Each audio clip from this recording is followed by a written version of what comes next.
লেকচৌমুহনী বাজারে ব্যবসায়িকদের নিয়ে মঙ্গলবার এক বৈঠক অনুষ্ঠিত হয়। বৈঠকে উপস্থিত ছিলেন মেয়র দীপক মজুমদার, স্থানীয় কর্পোরেটর ভাস্বতী দেববর্মা, কমিশনার শৈলেশ কুমার যাদব এবং বাজারের সেক্রেটারি সভাপতি সহ ব্যবসায়িকরা।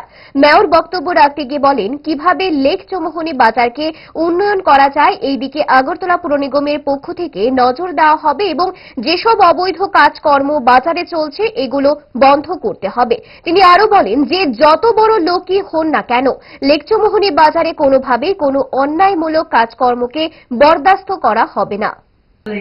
আমি একটা কথা জানান দিচ্ছি, বাজার উন্নয়নের জন্য যারা যারা আমাদেরকে সহযোগিতা করবেন তাদের পক্ষে থাকবো, আর যারা বাজারের বিরুদ্ধে বা বাজার যাতে ভালো পরিচালিত না হয় বা বাজারকে ব্যবহার করে নিজের রোজগার ব্যবস্থা করে তাদের বিরুদ্ধে কেউ না হোক আমিও লক্ষ্য করবো। এইখানে কেউ ছাড় পাবে না। সে যত বড় জায়গায় থাকুক, যত জায়গায় দৌড়দৌড়ি করুক, কোনো লাভ হবে না। আমাদের কাজ হচ্ছে মানুষের স্বাচ্ছন্দ্য দেখা, পৌরনগর পরিষেবা প্রদান করা। সেক্ষেত্রে আমাদের কমিশনার সাহেব দিনরাত পরিশ্রম করছেন, আমাদের ইঞ্জিনিয়াররা, আমাদের অফিসের আধিকারিকরা, আমার সাফাই কর্মীরা, বন্ধুরা সবাই কিন্তু চেষ্টা করছেন শুধু আপনাদের সহযোগিতা। এই বাজারে আগরতলা শহরে অনেক বাজার আছে, 10টা আইডেন্টিফাই মেইন মার্কেটের মধ্যে সবচেয়ে বেশি সমস্যা যদি থাকে লেকচুনি বাজারে, সবচেয়ে বেশি অভিযোগ কিন্তু আমার কাছে আছে লেকচুনি বাজারে। তা আমার মনে হয় যারা পরিচালনার সঙ্গে যুক্ত আছেন তাদেরকে সংশোধন হওয়া উচিত।